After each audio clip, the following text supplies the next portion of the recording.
All right, thanks for having me. This is the second time I've done a talk at the Sea to Shore lecture, and I really enjoy them.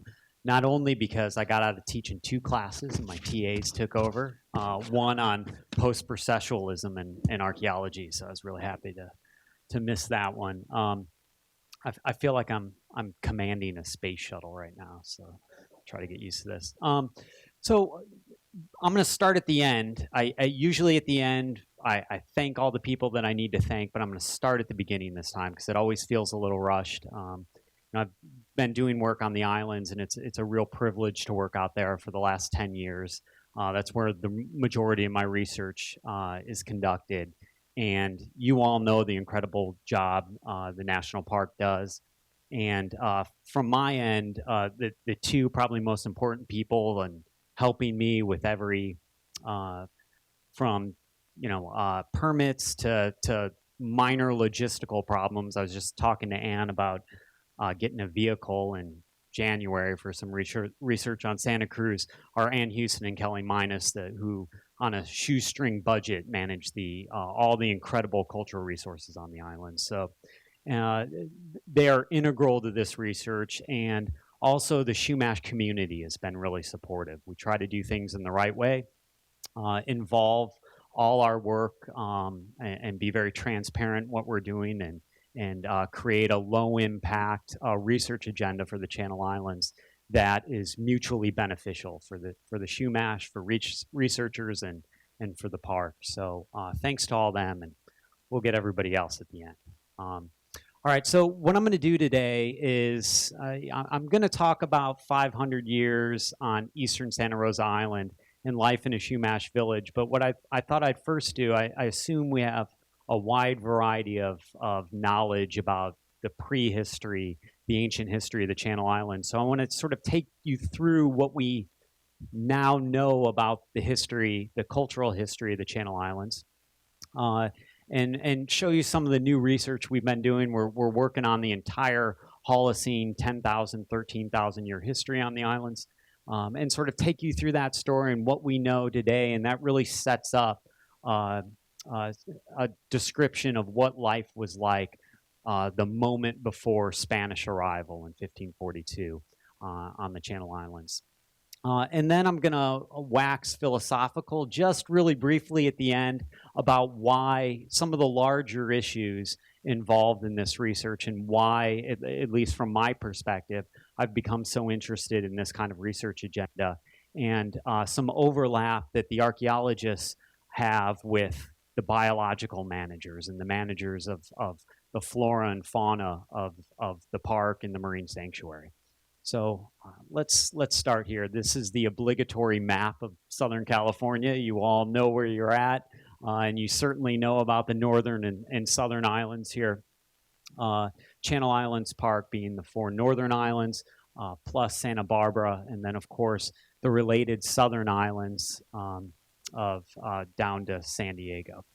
One of the great parts about these islands, and one of the things that archaeologists rave about, are these really well-preserved, what we call shell middens. And these are basically ancient trash heaps of people subsisting on marine resources through time. So as you can see here, this is like a Red Lobster dinner. And this is what we look at, the dumpsters of the prehistoric Red Lobster, right? And these are really rich data sets, not only about the cultural history of the islands, but the natural history of the islands as well. What did intertidal ecosystems look like? What did terrestrial ecosystems look like? And how did humans interact with those ecosystems through time? So here you see this really beautiful midden on north central San Miguel Island, this beautiful preservation, really nicely stratified deposits here, another midden on San Miguel Island near Point Bennett.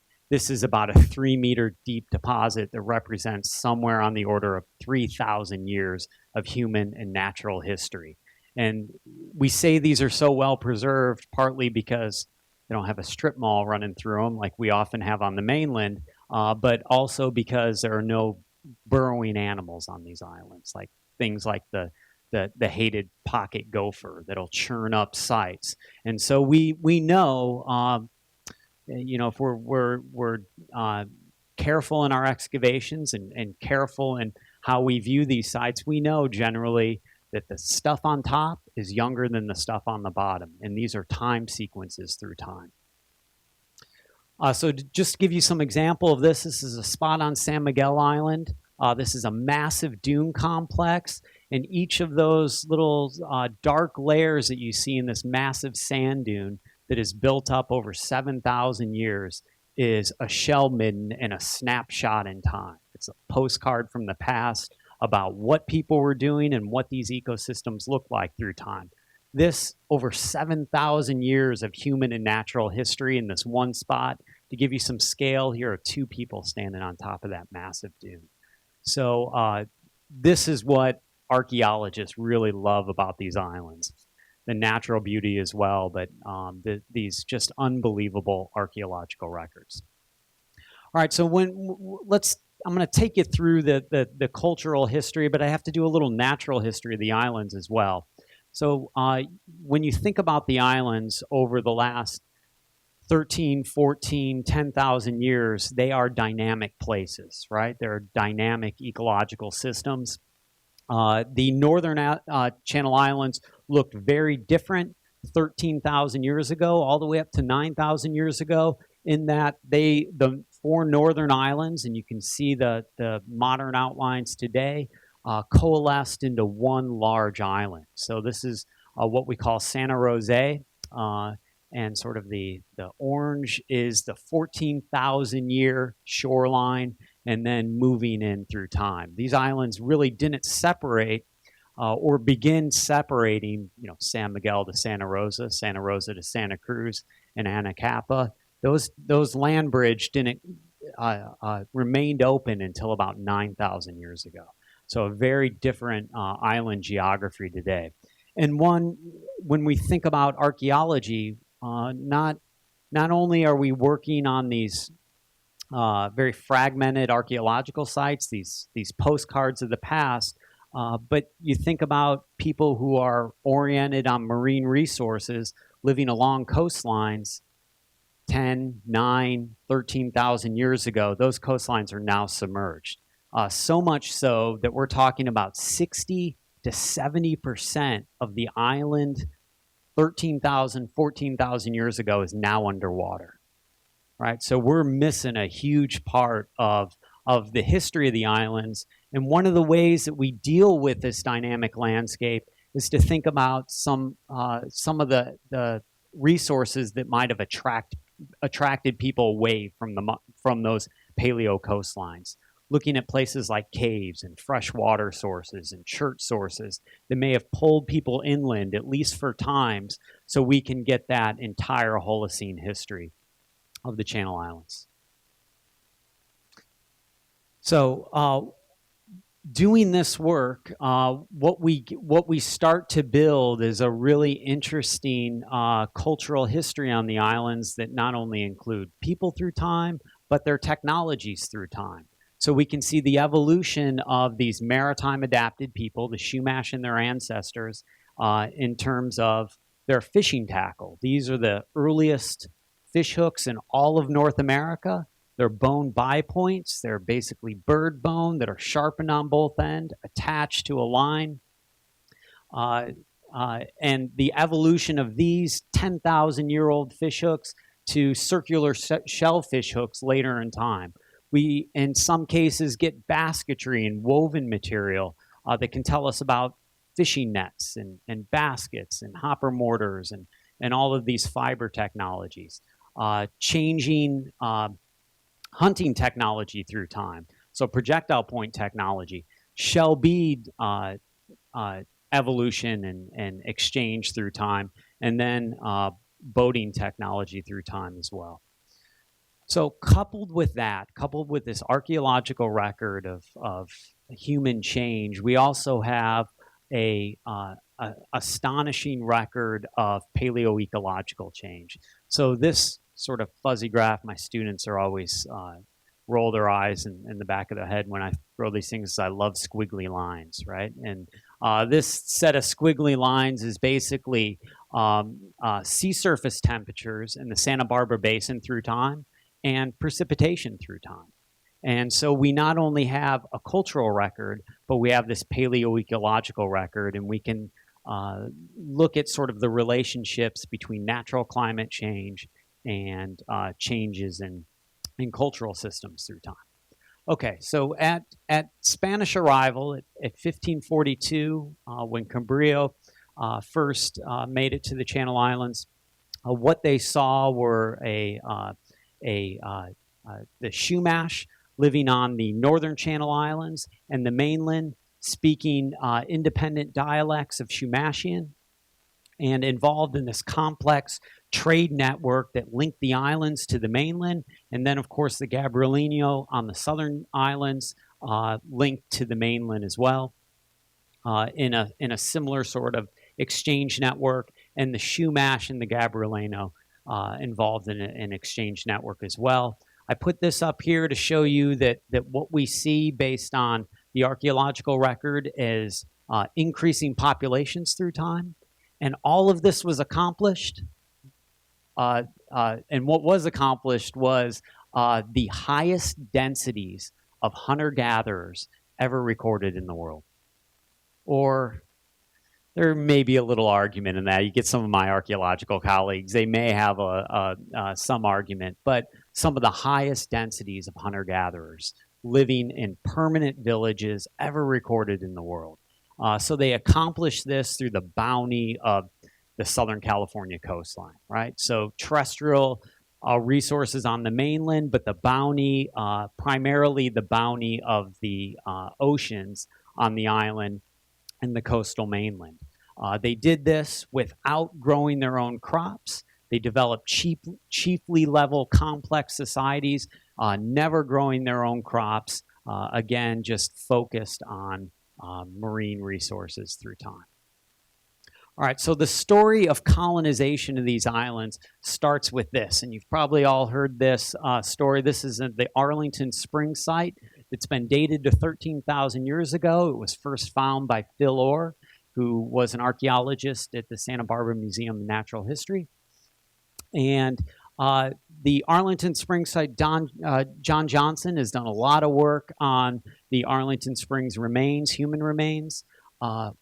That's essentially all we have from the site. Human remains dated to 13,000 years ago, although John is finding some of what he's calling microdebitage. So there are some very fragmentary stone tools stone tool debris in the production of stone tools. But essentially, this is a site of human remains. And we don't know, we have no archaeological site, we have no archaeological materials with this site. And so we know people made it to the islands. They made it to the islands in boats because Santa Rosa was not connected to the mainland. But we know very little else about the lifeways of these earliest people to visit the Channel Islands other than these human remains. The exception to that starts with Daisy Cave. So Daisy Cave has been dated to 12,000 years ago on Santa Rosa Island, or excuse me, San Miguel Island. Here are a couple pictures of excavations that have happened at Daisy Cave. Kritzman in the 60s, and Rosaire in the 60s, and more recently John Erlandson at the University of Oregon in the 90s. The earliest Daisy Cave is filled with deposits dating 12,000 or 11,500 years ago up until the late Holocene. And the materials from those lowest levels in that cave, you can fit in a shoebox. This is what we have. So this, until 10 years ago, Arlington Springs and those human remains, which are really important, and this shoebox were all we knew about the earliest occupation of the islands. So we knew, this tells us they were maritime, they were foraging shellfish, but not a whole lot else, right? That all changed in the last 5 years. We've been involved with finding a number of new sites. These are the Cardwell Bluff sites on San Miguel Island. These are paleocoastal quarries and workshops And these absolutely blew our hair back. I mean, we were absolutely amazed when we started finding these sites. There are remnant shell middens, so those trash deposits with these stone tools that are just absolutely peculiar. We've never seen anything like this. What are called barbed points. With these, this is the base of the point. Here's the broken tip, and often these barbs coming off the side, and another variety of stem points, these serrated points. So flint knapping these, turning them over one flake after the next to create this sort of serrated edge. So all we had from these Cardwell Bluff sites were shellfish that looked a lot like that Daisy Cave shoebox and these projectile points. Well, I can guarantee you, and you all know, they weren't hunting shellfish with these things, right? So the question was, well, what were these people doing? What were these earliest paleocoastal foragers doing?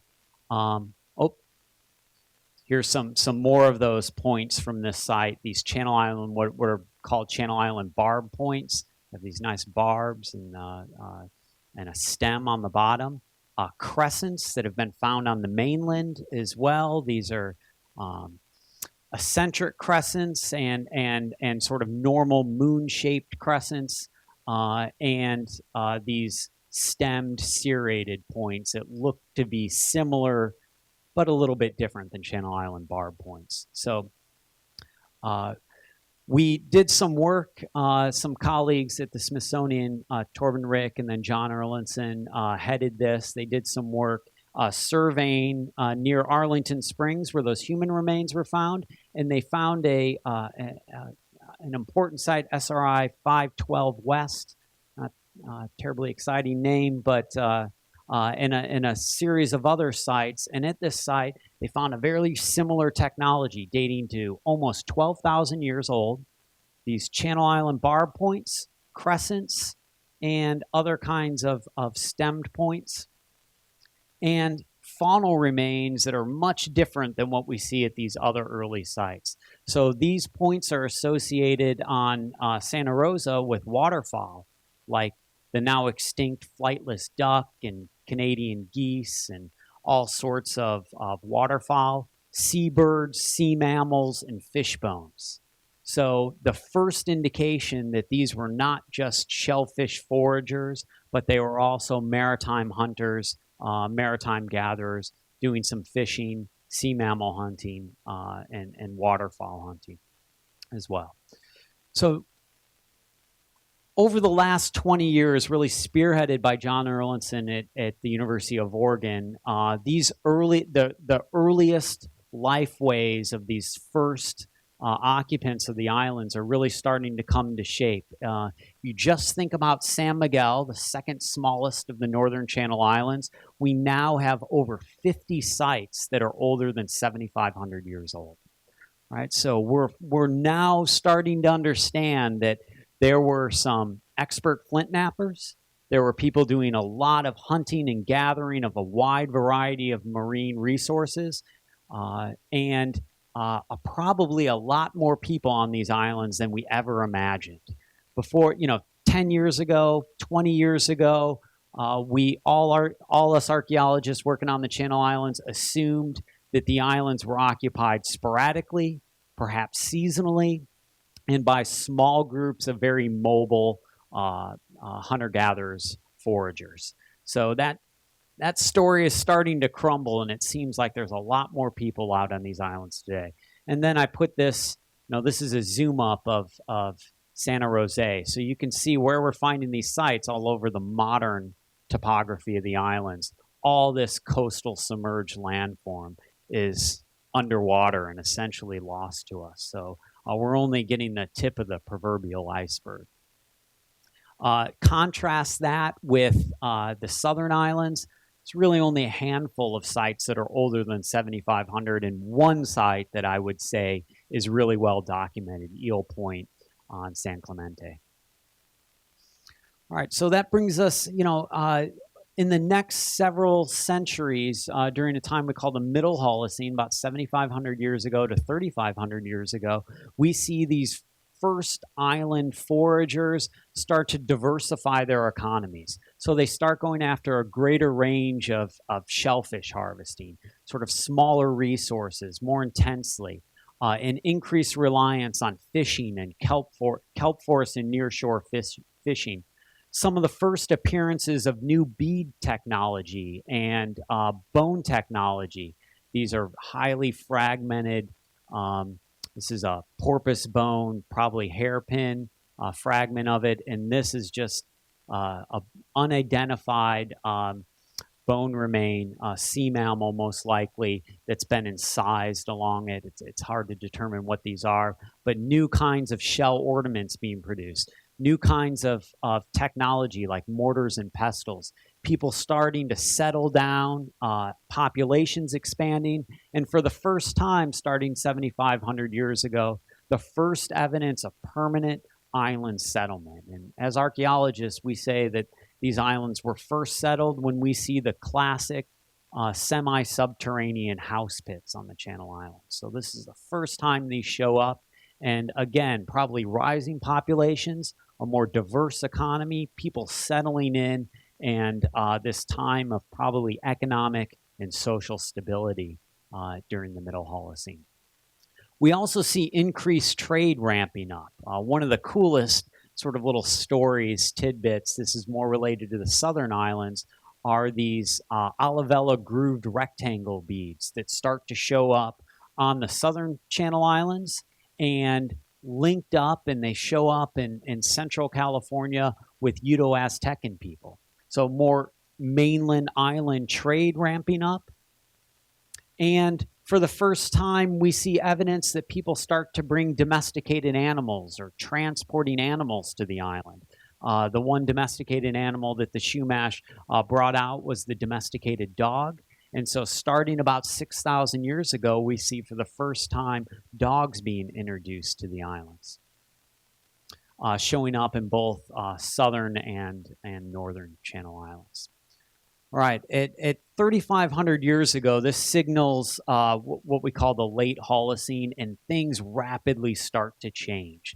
So this is where economies really start to ramp up, and we see the introduction of new technologies, both ornamental and functional, on the Channel Islands. So we see for the first time these really beautifully made abalone and mussel shell fish hooks. So we go from those bone bipoint fish hooks to these new fishing technologies representing an increased intensification of marine fishing, and a variety of new kinds of ornaments and artifacts showing up in the archaeological record. The economy switches from one that's primarily based on shellfish. So here's our early site, and a declining reliance on shellfish and an increasing in fishing economy. So shellfish don't move. Lots of them are right in the intertidal. They're easy to get, but as populations rise, as you have to feed a growing number of people, you start to have to intensify economies, invest time into making new technologies, boating, fishing technologies to go after these nearshore kelp forest and a little bit later offshore fish resources. So after about 1,300 years ago, we certainly see what is certainly the development of the tamal, that sewn redwood plank canoe that has become emblematic of the Chumash, and increasing intensity. These are waste debris from bead making. So these are olivella beads, those purple olive snail shells. These become the most important bead type in Chumash prehistory, or the Chumash economy. And this is all the waste debris of the production of those beads, some drills to drill the beads, and increased relying on fishing, cross-channel exchange networks ramping up. And we start to see for the first time consolidated villages. So that village that I'm going to talk about today, we see those villages along coastlines, productive areas of the coast, start to ramp up, these semi-subterranean pit houses, formal burial grounds with some individuals buried with more stuff than other individuals, suggesting the rise in an elite class of chiefly level individuals. So these differential burials between the haves and the have-nots, the chiefs and the commoners, right? So we also see during this late Holocene, after 1,300 years ago, with this new technology, new reliable boating technology like the tamal, we see an increase in a massive increase in sea mammal hunting. That was certainly going on 12,000 years ago at that, those Cardwell Bluffs or that SRI 512 West site that I showed you. But this is on a scale unlike we've seen before. So we're talking about over 10,000 grams per cubic meter of sea mammal bone, right on sites off the west end of San Miguel Island, where all those barking California sea lions and elephant seals are today, right? And then less reliance, but still an increased economy on these sea mammals as we move east along the channel. This is from one of my dissertation sites. Not the greatest picture, but we called this the bone bed site because it was just filled with the articulated vertebrae of Guadalupe fur seals and harbor seals just eroding out of this wall. Really incredible representation of increased sea mammal economy. So we see also evidence for increased northern-southern island trading networks. We see increased evidence of things like steatite bulls traded in from Catalina Island. This is especially prominent on Santa Cruz and these large villages on Santa Cruz, steatite beads and other material culture. We also see social conflict starting to ramp up. So about 1,300, 1,500 years ago, we start to see evidence for interpersonal violence. People in burial grounds with projectile points in their vertebrae, right? So things like perifractures, where you have a break of the arm from a defensive posture. So more people, more intense economy, and more conflict as well. So all of this sort of coalesces at about 1,300 to 1,500 years ago in these island villages where we see about probably on the order of at least 3,000 people on the 3 largest Northern Channel Islands, about 20 communities, and we have a ranked society. So there are chiefs who sort of direct in the show, and hereditary leaders. So you're born into these positions of power. This might be linked, and it's been argued that this sort of development of a chiefly elite is centered around dry and unstable climatic conditions at the time. So it might be fresh water and the lack of fresh water, these villages being set up at the best places to harvest marine resources and harvest freshwater resources, which of course are very limited on the islands, that drove people to need this centralized leadership and deal with these social conflicts that start to ramp up. In addition, so these olivella beads become the currency of the day, right? When these villages start to specialize, some villages are near productive beaches where you can gather olivella shells. Other villages control chert sources. Other villages construct these beads. Those chert sources used to construct drills to drill these beads. And this becomes the dollar bill at the time, these olivella money beads, right? So there were certain individuals with tattoos around their arm that standardized the currency. You knew how much one of these shell bead necklaces were worth and how long it had to be based on that tattoo, and that could be traded to the mainland. It could be traded to the other islands. It was the currency, the Benjamins at the time, right? And so the history, at least the late Holocene history, the last 1,500 years when they have these large villages, is a history in my hand right here. It's the collection of Olivella beads, it's the processing of those beads, and each of those Olivella beads you can make one money bead out of. It has to be made on a certain part of that Olivella shell, the callus part. And so you break it up, you drill that bead with a chert drill, you grind it down, and that's $1, right? And you create these necklaces that retain value. I always tell my students they're sort of blown away by this. Why Shelby? Who cares, right? And I say, well, who cares about our money? It's the same thing, right? Our money is not backed by anything. There's no gold in Tennessee that provides our money value. It is that we all agree that it has value, and we all agree on that value. It's the same thing happened on the Channel Islands. These beads became valuable, and you can trade for goods and services. So much of the late Holocene research by archaeologists that have been done on the islands is to try to figure out where these 20 or so major Chumash villages were on the islands. So again, 3,000 people, ranked society, intensive fishing, all these things I described. And we have informants in the 1800s that told us where these islands or where these villages were and gave us names to these villages.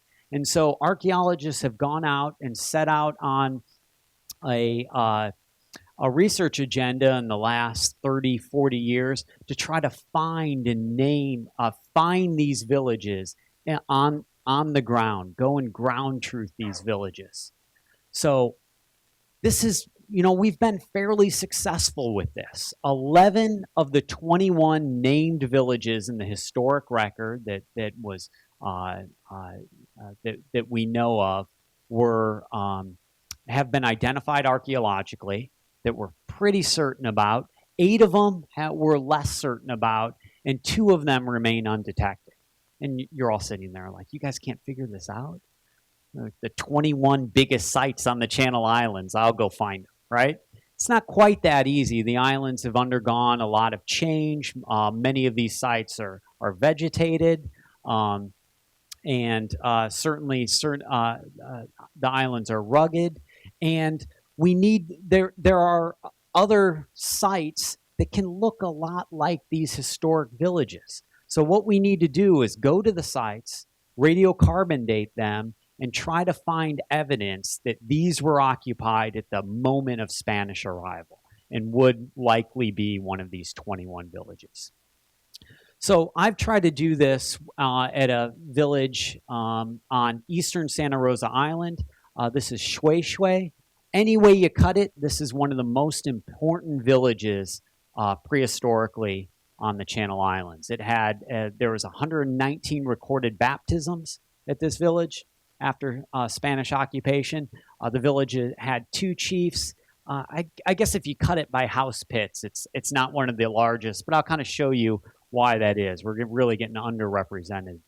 This was the largest village on Santa Rosa and one of the 3 or 4 largest villages on all the northern Channel Islands. So a really important place for the Chumash today and for the Chumash in the late Holocene. All right, what this kind of misses is that I just wanted to kind of add, and you don't need to read all this. This is just kind of one of the things I do, right? I like data. But one of the things that archaeologists have been focused on these villages in the late Holocene, and rightfully so, they're really important. But there's also a number of archaeologists like Jen Perry at Cal State Channel Islands and Mike Glassow at UC Santa Barbara that have documented other places that aren't recorded in the historic ethnographic records There are sites that have dated to the late Holocene that don't seem to be part of this village landscape. So this is more for me to tell you that I just don't want to be up here telling you that, you know, everyone on the islands were occupying these 21 villages at the moment of Spanish arrival. It's a more complex landscape than that. All right, Shweshway, the object of this talk here, and it is correlated with what two known archaeological sites, SRI 85 and 87. You're going to have to get comfortable with that, and I'll show you in a second here. But it's John Johnson suggested that we know we're pretty likely that we know the location of Shweshway. So this is where Shweshway has traditionally been thought to be located, and certainly seems to be located in this area. It was identified ethno-historically as being located in Abalone Rocks Marsh and Estuary at Old Ranch Canyon. This is on eastern Santa Rosa Island. You can see Santa Cruz in the background. And these two sites, that one or both was the location of this historic village. SRI 87 to the north and SRI 85 to the south. So Phil Orr was the first to work at these sites, and he identified 8 house pit depressions at SRI 85. There are a total of 6 radiocarbon dates from the site, but interestingly, none of them really fall squarely into the historic period. So there's some question, is SRI 85, this location to the south, part of the historic village of Shweshway?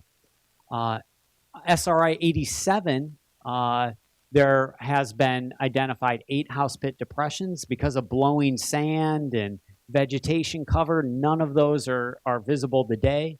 But Doug Kennett at Penn State University in 2005 identified glass trade beads that make it a slam dunk that this location was occupied historically. Right? These are glass beads that were traded by the Spanish, and needle drilled purple olive snail shells. So instead of making those money beads that I showed you with a chert drill, they're making those with a needle drill, right? Telling us again that this is certainly a historic location. So one of the things that we've tried to do is look at the settlement history of 85 to 87. What went on at Shweshway? Were both of these landforms occupied at one time during the historic period? Did the settlement patterns move through time from sort of the late Holocene, right before Spanish arrival, to right after Spanish arrival? And we've developed a series of very low impact techniques to do that. So we've centered a lot of our research at SRI 85, that unknown landform, on whether it was occupied historically. And we've excavated a very small excavation unit, a 1/2 by 1 meter excavation unit, right at an eroding part of the site. So one of the things that we try to do is excavate in places that are about to be lost. Not only does that save archaeological materials before they're eroded into the ocean or into the watershed at this location, but it also helps stabilize the site. We then backfill and we help stabilize this site, so it actually helps save the rest of the site or at least that portion of the site from further erosion. We also excavated a series of auger samples. So these are like soil samples where we auger down and we can get a sample of what's underneath the ground without opening up a big excavation unit. So we can collect radiocarbon dates, and we can get some idea of the stratigraphy of that site through this low impact techniques. So this is SRI 87, that known historic site. There's no house pit depressions anymore. There's a long linear shell midden that's very dense in one section. We excavated a series, or we set a series of auger pits running along the densest portion of the midden. And we did the same at 85 with a series of augers. And then we augered into each of the still visible house pits at the site. And here's our test unit that was eroding out into the marsh right here. And so here's more squiggly lines, but I'll tell you what this means. We ran 18 new radiocarbon dates from both SRI 85 and 87. Clearly 87 is in the historic period. That's no surprise. But what we found was that the majority of the occupation at SRI 85, that southern portion, was occupied right before Spanish arrival. And it seems that only one house pit, this location right here, is the only known historic component at that site based on the radiocarbon chronology. So what seems to have happened is this location at 85, right before Spanish arrival, was the center of that village. It was the nexus of that village. After Spanish arrival, for reasons yet unknown, the majority of that village was moved up the coast to SRI 87. Why that is, I have some wild hypotheses about, but I'm not ready to share those with you yet. So our unit, again, I just wanted to show you this because what we get mostly from these sites are, you know, I guess one of the misconceptions of archaeology is we're out there getting really cool artifacts and projectile points and we're collecting all this stuff. The reality is a little more dim. With 99.9% of the stuff that we get from these kinds of excavations are broken up shell that my students get backaches from sorting all day when I can chain them to the lab. These are really important for us because it tells us again about sort of the subsistence patterns and the ecological history happening at the islands to really get a slice of what was going on, what was life like. That I claimed that I was going to tell you at the beginning of this talk. What was life like at Shweshway, at this Chumash village? We really have to go to past archaeologists. So this is Phil Orr, and this is the kind of archaeology that we don't do anymore, right? So here's Phil Orr with his excavator attached to his Jeep, plowing a big old trench right through SRI 2, this huge named Chumash village on Santa Rosa Island. Opening up this massive house pit with all these features and a kind of like an automatic sorter he had. He claimed that he can sort all this material with this automatic sifter that he had and just doing these mountains of material through these screens. So not quite the archaeology we do anymore. These are really invasive techniques that have sort of gone out of style, but we can learn a lot from these past archaeological excavations about what life was like. So what did those house pits look like? They probably look something like this. This is a house floor from SRI 2, several meters in diameter. These house supports, these post holes circling the outer portion of the site. It's hard to see here, but the walls of this house feature ringed with shell midden that people were throwing out of their house that build up a berm around it, and then just an incredible set of artifacts and technology. These are swordfish or billfish paint cups that have residues of red ochre that were used to decorate materials and probably themselves as well. Woven basketry, just exceptionally preserved. And then these are what Phil called swordfish fleshers. These are the bill of a swordfish, sort of ground down into points. Not quite sure what he meant by a flesher. I probably don't agree. It's probably used for some sort of basketry making, most likely. But this is the kind of stuff that we can learn from the archaeology that we no longer do. What we can learn from these low impact techniques, combining that with these past archaeological excavations and the stuff in museum collections, is we can date all these materials and again fall squarely in the historic material or historic period at SRI 87, but an occupational history that goes back at least 3,000 years.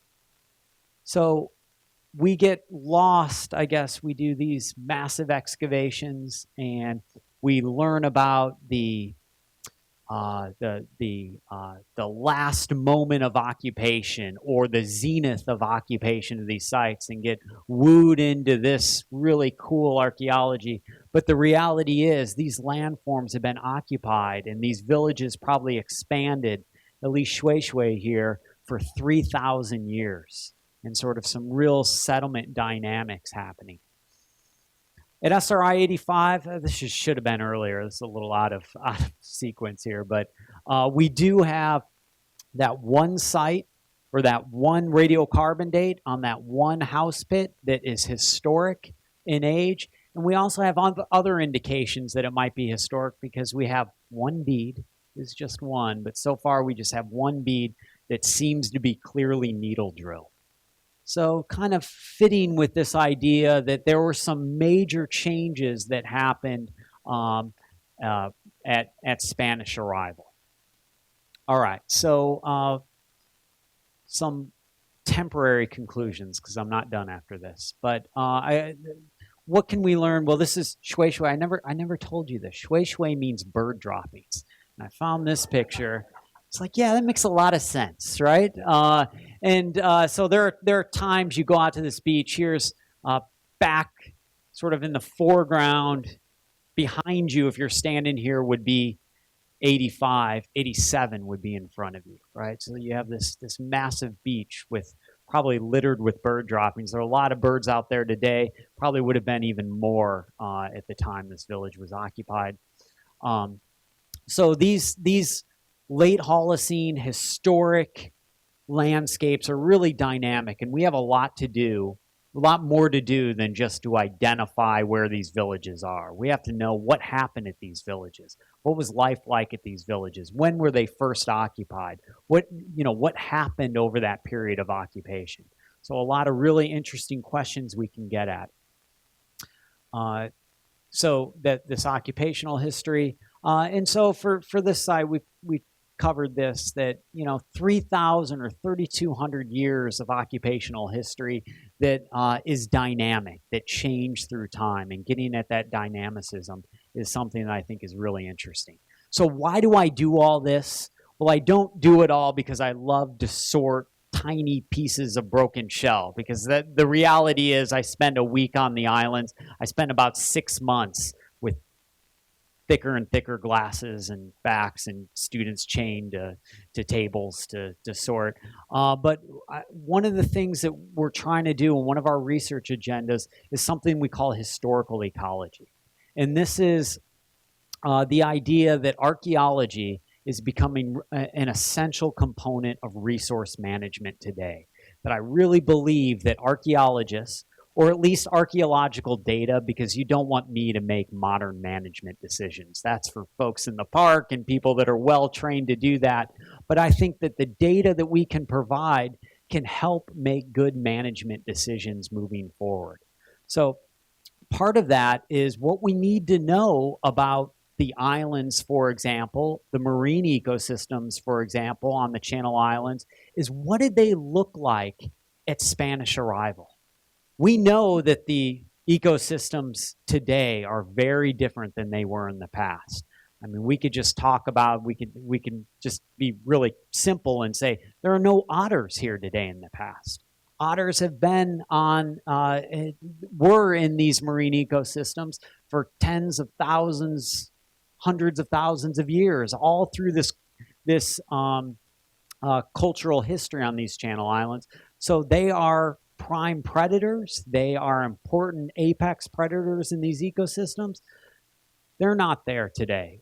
We've seen over the course of the last several decades a really sad story of collapsing marine fisheries around the world for a variety of reasons, right? Pollution and ecosystem change and climate change and commercial fishing. And so what archaeological sites offer is not just a cultural history, but a natural history as well. What did these ecosystems look like in deep time? And so I started to work at Shweshway partly because it is right in the center or right near the Skunk Point Marine Protected Area. So this is a place where the Marine Sanctuary is monitoring and collecting data about the health and structure of the marine ecosystem. And what Shweshway is, what this village is, what those red lobster deposits that I'm digging up are basically the intertidal ecosystem being intensively harvested by the Chumash at the time of Spanish arrival. So how does that compare with what we see today? All right, and we have all these villages with this kind of information, along with sites dating back 13,000 years with similar kinds of information. So we can build these long histories of what these marine ecosystems look like, how did they change, how do they compare with these systems today. And so I'll just give you one example, because this is a whole nother hour-and-a-half lecture, right? What we're trying to do is one of the things that we're doing in my lab is we're looking at modern fish like California sheephead. I have a dedicated 2 students that go out and get fish heads, and then they boil them down and pick them clean, and they love it. And we're building this large data set of these different species. And then we measure the cranial elements. We measure all these cranial bones on a number of different scales, from a number of different sort of measurements of the cranial element. And we're developing these regression formulas. So we can create a formula for if we get a bone from a California sheephead in an archaeological site, we can measure that bone and get an approximation, a statistically reliable approximation on how big that fish is, right? And then what we can do is take this data. This is for rockfish. This is a study we've already done. We're working on sheephead right now. But this is for rockfish, and we know the rockfish fishery has fluctuated through time, but we can compare from late Holocene sites to historic villages. Here's first European contact. We can look at average size of rockfish in the prehistoric past. And what we find out is there's a 14% difference between the modern and prehistoric sizes. So what does that mean? Well, to me, that means that that at least helps us provide a window to a more effective baseline for helping us manage a rockfish population here in Southern California. And we can do this with all sorts of fish. We can do this, a similar kind of study with shellfish, and doing that, we can look at sea mammals too. We can look at an entire marine ecosystem and look at how these species looked in the past, sizes, abundances, distributions, and what they look like today. And I think there's some really powerful stories to be told that will hopefully be that we're working on for the future. So here's my thanks to everyone. We've had a lot of support here at and continue to have a lot of support at Channel Islands National Park. Thanks for having me up here, and thanks for all the work you do. The Chumash community, our Chumash monitors who are with us every step of the way to help guide our research and excavations, and then a number of supporters that have provided both logistical and financial support. We certainly appreciate all their help. So I'm happy to answer any and all questions. Could just wait for the microphone to ask your question into the microphone. Raise your hand really quick.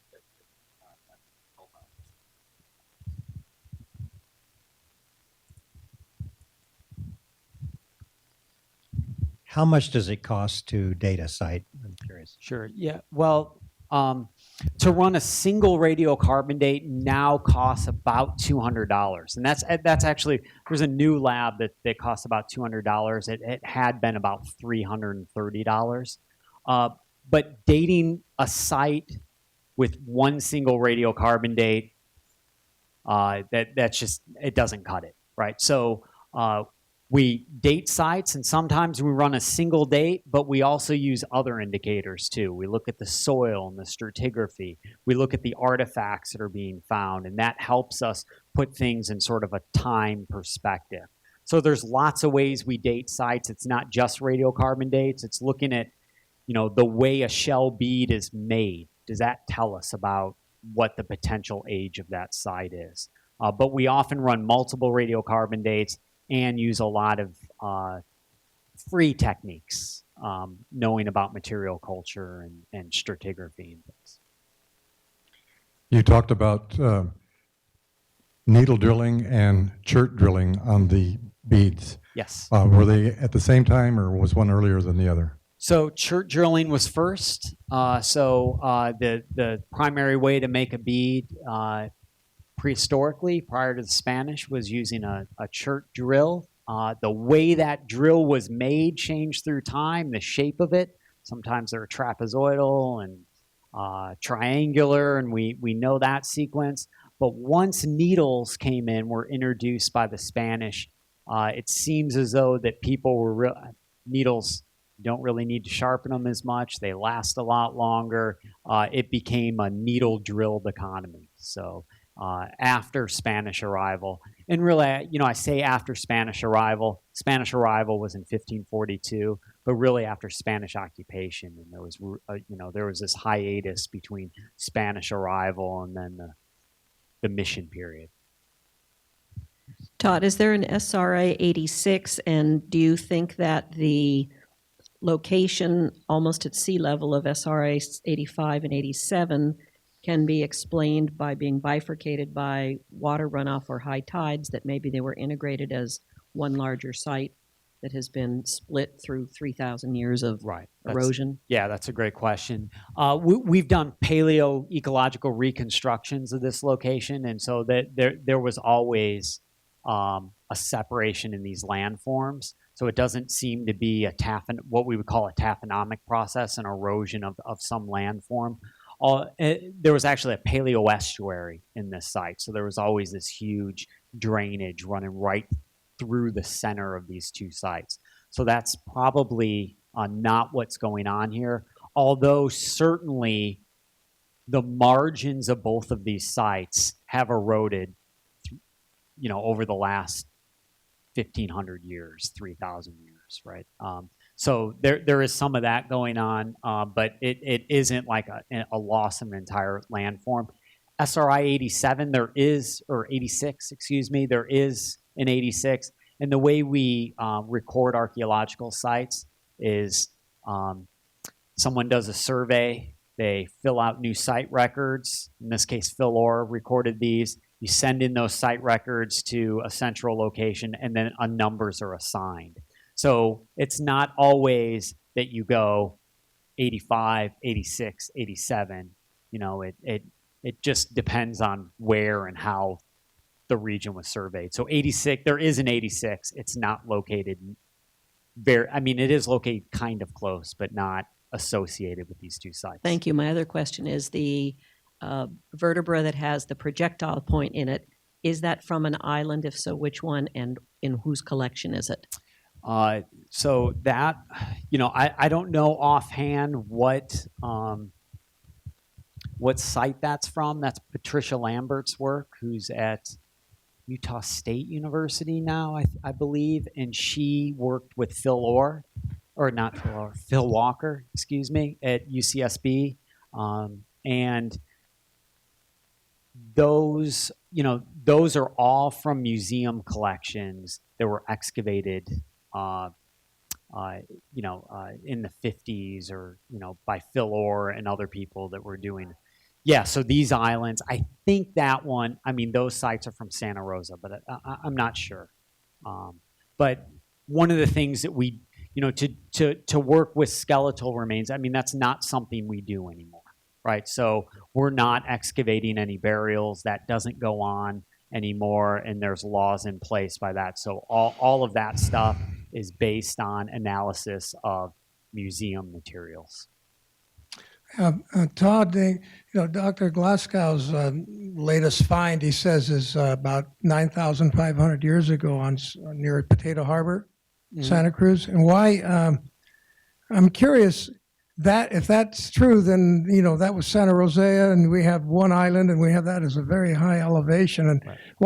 What is your theory? Why some of these middens, like that we see so often, are so high in elevation, especially if you're going back that far? Yeah. So Potato Harbor is on Santa Cruz, and I didn't know. That's great. I didn't know that Mike had found a 9,500-year-old site there. So there's a couple things going on. We found a lot of early sites on San Miguel, and that's related to the visibility that San Miguel has been slow to recover from the ranching period. So we get good visibility on the ground. So, I'm very happy that the domesticated animals have been removed and the island vegetation is recovering. Although I'm a little sad, I wish it would slow down a little bit because that covers up the archaeology, right? So one of the problems with Santa Cruz, Mike has been working a lot on Santa Cruz, and one of the problems has been that the recovery has been a lot faster. There's still all those introduced grasses on the island that cover up archaeological sites. And there's been, you don't get the visibility, and it's a much more rugged island, but you don't get the visibility in paleosols that you get on San Miguel. Now, why are they up so high? In some cases, I think sites are up as high as they are because people are being attracted inland for fresh water or chert sources. But also those 12,000-year-old sites that we were showing you, a lot of those are up on these old marine terraces. And we've done a lot of work trying on Miguel and Rosa, surveying these marine terraces, these bluffs, that has yielded a lot of sites that are 10,000 or more years old, and more than I ever thought that we would find. We're starting that work on Santa Cruz, but it just needs to get done. Why they're all the way up there on those marine terraces? In some cases, it's really hard to say. I mean, part of it might be the view sheds, and you can see what's around, and the marine mammals on the coastline, and resources along the coast. But at this point, it's hard to know. I do think that if we entered a new ice age and all that water got sucked into ice caps again, and the Santa Rosa reformed, we could find a lot of sites along that paleo coastline. So I think those bluff sites are sort of temporary retooling or view shed kind of camps, and the real abundant paleocoastal sites are underwater. And how we're going to get them, I don't know. It's not going to be me because I'm terrified of sharks. So. You showed a picture of what you called the old style archaeological excavation, and it was the picture of maybe a typical housing site, mm-hmm. where you showed the walls and then the middens where they threw things up. What were the holes around the edges for? Do you know? So those. So what we can do is when we excavate a house floor, that house floor is distinctive in sort of the soil chemistry. So we can often see changes in the color of the soil. And then what happens is that those holes, we know that those were holes, and we excavate those out because the soil is a different organic content, because probably what they were house supports. So they were where a wooden support was stuck into the ground, was excavated, dug into the ground to support a cover to that house. And so the house is abandoned, perhaps it's burned, perhaps it's just left to degrade away. And where that organic material degrades, we can see a color change. And so those are probably old supports that were likely of different, they probably all weren't functioning at the same time. They were probably like digging new supports to support a house as through time as they needed to restructure the housing. The siding on my house needs work, so sort of like that.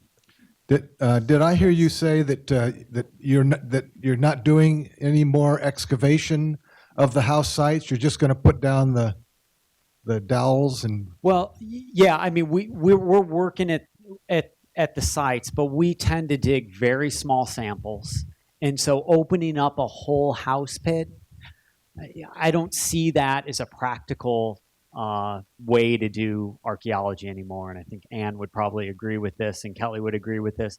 I mean, one, it's really invasive, and we are the only science, right, that in doing our craft, we kill our patients, right? We excavate that site, and we are destroying that site in some ways. I mean, we're getting a lot of information about it, and it's an incredibly important excavation. But if I were to dig one house pit like that, like you saw with Phil Orr, I would be sorting that material until I died. And all my students would too. I mean, you just create an incredible amount of material that, you have a moral and ethical obligation to analyze, because it's never going to go back the way it was. So we tend not to do that anymore. We tend to find more, less invasive ways to do archaeology today. And I think, I do believe that we can still, combining that with museum collections and stuff that's already been excavated, we can get the stories we need about the past and answer the questions that we're interested in.